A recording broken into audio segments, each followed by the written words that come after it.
Welcome to Lindamood-Bell Radio. I'm Dave Hungerford for Lindamood-Bell. Our unique instruction results in extraordinary gains for students of all ages.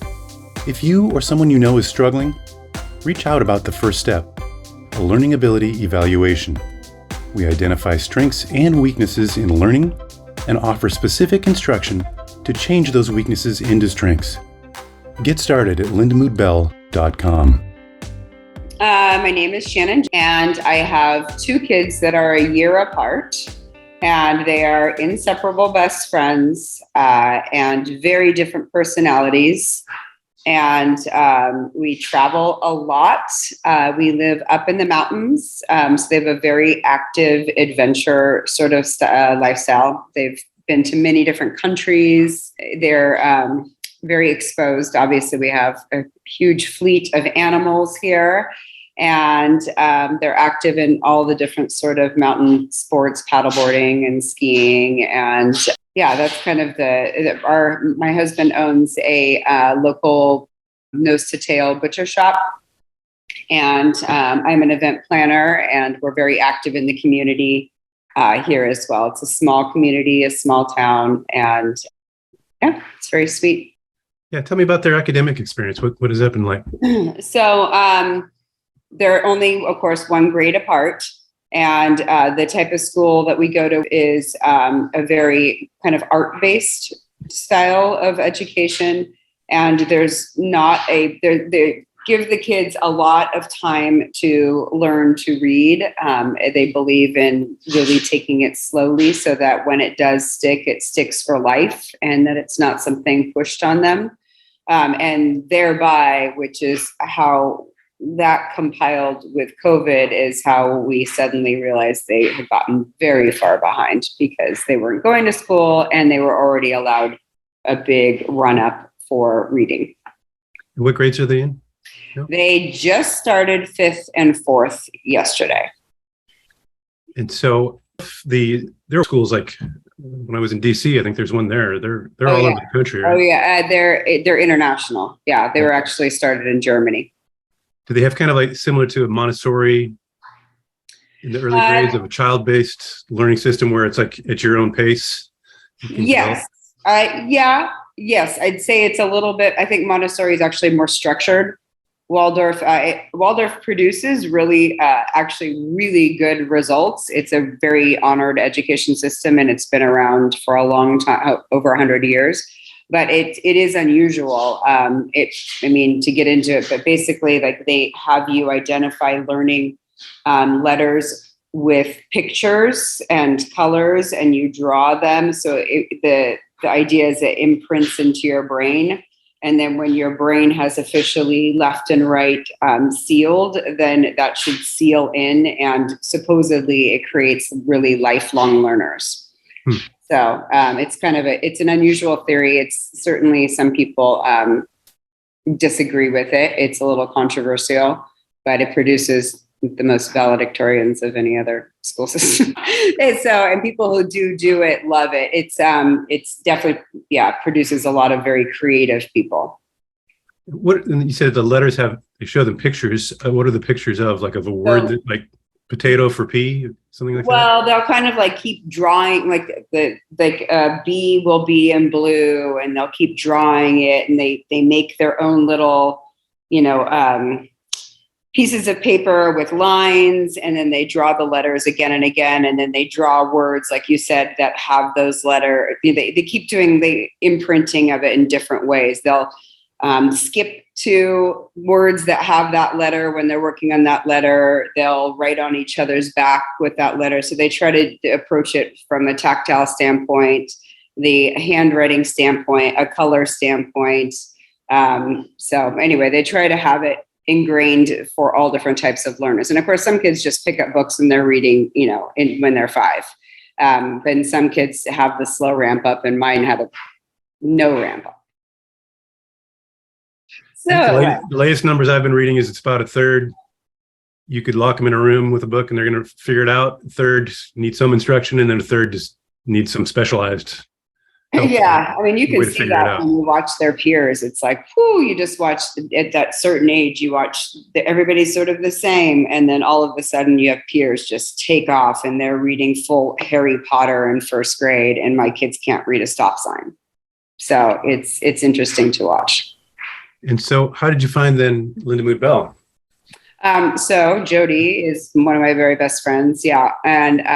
And what happened is this was the real challenge. When they were in school, they're in an excellent school. I had started bringing to the teachers, like, I think they're having real problems reading, and I don't know how to explain it to them. I've always been a very easy reader. I've never had any problems reading, and I don't really even know how to break it down. I was one of the kids that just started reading at 5, and and then COVID, and they were like, give it a little bit more time. And they were giving them some special instruction on the side, and they had their eye on it, but they thought they had more time. And then COVID came into place. And then suddenly you're sending me home with homework, and my kids are not computing, and all these other kids are turning their homework in. And I'm like, I can't get any of these things done. I don't know. Like, my kids are completely lost. They're not computing it. Then usually in the class, they have an aide and they get assistance and they get one-on-one attention and they have the little separate reading groups, but it's just me at home with them. And so I started to get really frustrated. And the school is like, you're not turning in your homework, so you're not completing your homeschooling piece for COVID. And I'm like, I don't know how. Like, my kids are not understanding any of these things, the math, the reading, any of it. And so I went a couple of times to go talk to the teachers. And during that time, one of the teachers had my daughter finally tested, and she was at a kindergarten level. And at that point, was it 3rd grade? I can't remember, even with COVID, 2nd grade, 3rd grade. And she was at kindergarten level. And I'm like, I knew it. Like, and they're like, you're really going to have to put a full court press on teaching them. And I'm like, I don't know how. I do not know how. And I have 2, and they both have different needs. And I tried, and it was really frustrating for my whole family because I didn't know how to teach them. And it was making a poor relationship during those teaching moments with my children and I, because I would be frustrated. And so I'm great at taking them hiking. I am not great at teaching them. And so I called Jody and told her my situation. And she recommended that I see one of the people who test. I forgot the name, but the people who test people. And so we did. We put Angelina, my daughter, into a test, like the 4-hour test period, and the results were the same as I had gotten from the school. So we had a huge amount of ground that we needed to cover in order to integrate the kids back into school, and it was during COVID. So Angelina was recommended, I believe it was 5 hours a day, 5 days a week for 4 or 5 months. And I mean, like Christmas Eve, like unrelenting, get it done. And this was I want to talk about the testing a little bit, in the process, if I can. Yeah. Now you did everything online. Is that right?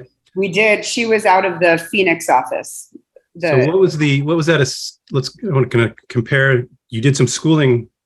Did they have like regular scheduled classes online? Well, interestingly enough, the school is anti-media. So it was another strange and interesting juxtaposition there, because my children basically had spent no time on a computer. What they believe is that media is to be introduced in 6th grade. And so that you can do like little ramp ups, and they're fine with like nature shows and things like that. But overall, they want the kids outside, and they feel that they want their imaginations to develop the images of the world around them instead of sort of being fed what images look like. So you can read a fairy tale book, and then your mind creates the images, and they could be people of color, they could be all different sizes, because your mind creates what a princess looks like, right? And there's a lot to be said for that. Yeah, and when you see like a Disney movie, you're being told what this looks like, and then the advertising that goes around it. And they also feel children are calmer when they are not plugged in, right? Just for brain. So they didn't have much of a how did the Lindamood-Bell testing was a new task for them technologically as well? How did that go? I was really worried about it because, like I said, they're not somebody who even understand. They'd never done Zoom. We did as little media as humanly possible.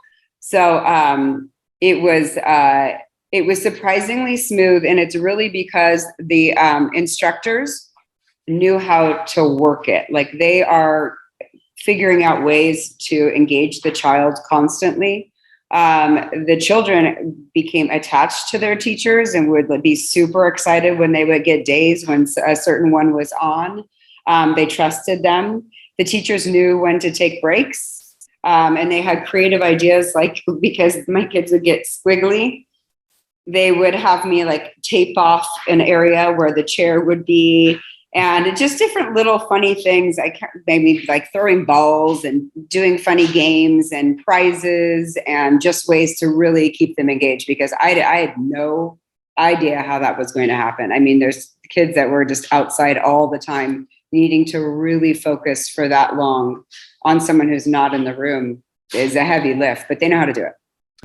You know, the state tests for the nation came out not too long ago, I think a week or two ago, and it's showing that it's had the biggest dip in 20 years, like 5% over the past 2. So the learning loss is real. One person, I think the fact that within the 4 or 5, it was 5 hours, 4 hours, I can't remember, but within those hours, you switch instructors for, several times, which also helps engage the child. So it's like, it's not one person the whole time, it's a man, it's a woman, it's a different personality type, a different approach. And so I think that also tremendously keeps them engaged. I have no idea how they did it, but they did it with both my children. So, and did your children have the Seeing Stars program, or visualizing and verbalizing? Seeing Stars. Seeing Stars. Mm-hmm. Our programs too are big on imagery, a little more concrete with Seeing Stars, certainly. Did they explain to you, and did you have consultations frequently to talk about kind of what the approach was and how your daughter and son were doing it? We did. And also, I should say that when I told my instructors that I was pulling them out and doing Lindamood-Bell until they could reintegrate, I should say that they were very much like, Lindamood-Bell is the best program in the world.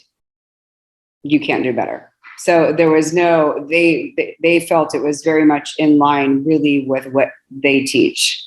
So the same repetition, different approaches to integrate into the body to make things memorized, like sight words.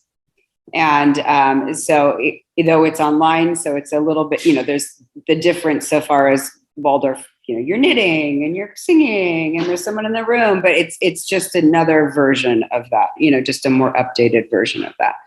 So they were very much like, whoa. And they were saying that, like, we do any of the seminars or anything we can from Lindamood-Bell to help the kids here.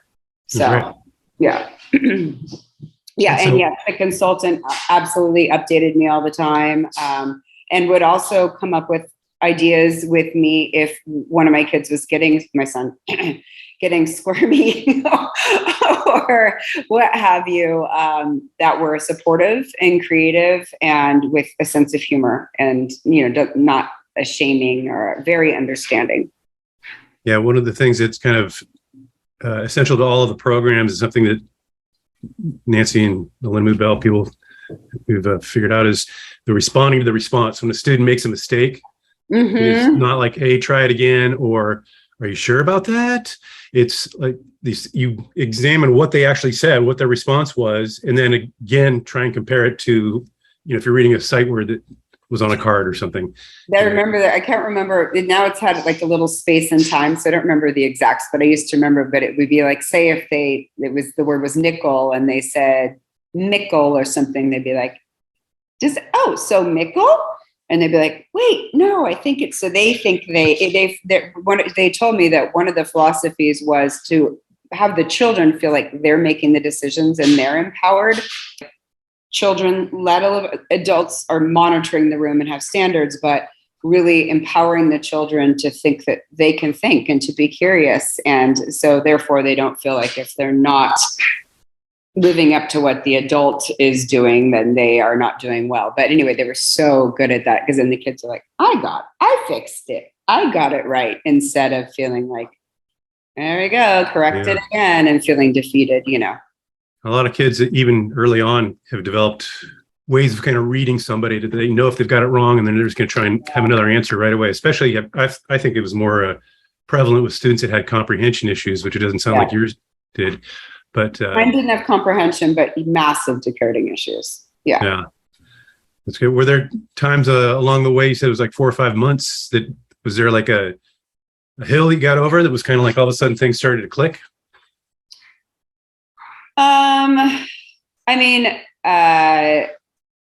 Of course, these things are cycles and flows. So, but I mean, I had serious talks with the kids prior, and we committed to doing this. It was a very open conversation, and they were pretty good about it. They never, I just said, it is what it is, and we're seeing it through.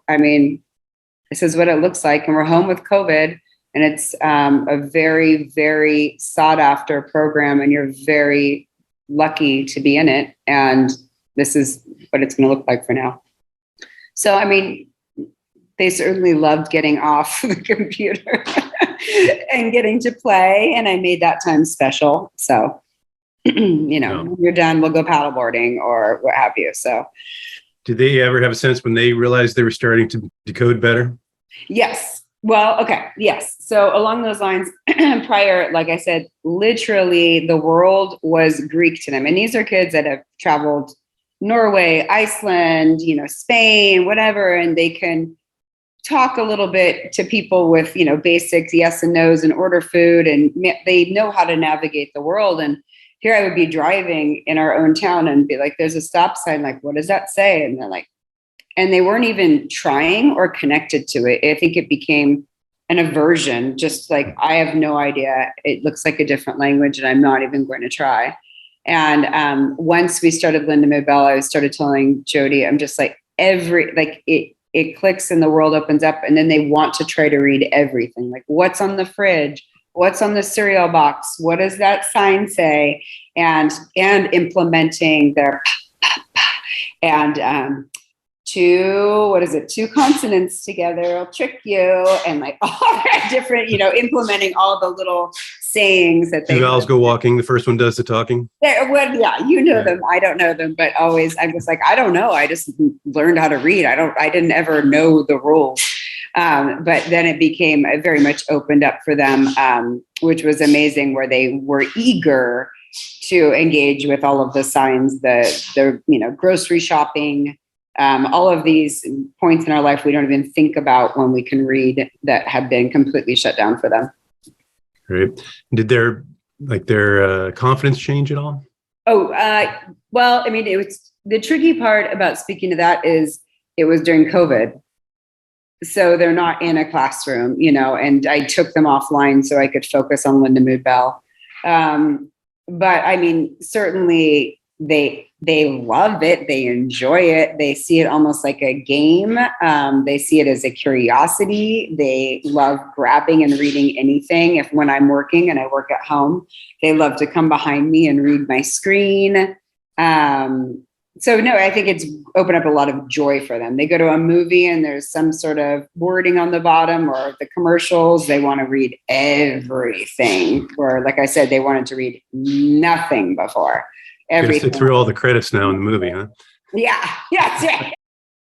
Luckily, they move quickly. I think the ethos I could sell about the family is just we're extremely close, and my kids are extremely close, and then they both tested the same, and so we went back to back on them, and then they both came out kind of on the same level, and now they enjoy reading together. So it kind of made a full loop. We did 100% of our instruction online, actually with teachers out of Phoenix living in California. And it was incredibly attentive. The The teachers met with us and updated us on everything. The kids were completely engaged with their teachers, had favorites, knew their names, painted them little gifts to send to Arizona. There was zero issue with being online. In fact, it made it very easy. And the instructors could also talk to me and call me or what have you if I was out of the room, and let me know maybe it was time for a break or a snack. So it was I don't think I missed anything not being in the center. Well, I thank you so much for sitting down. And thank you for listening. Learn more about us at lindamood-bell.com. You can also find us on YouTube, Instagram, Facebook, and Twitter. We are Lindamood-Bell.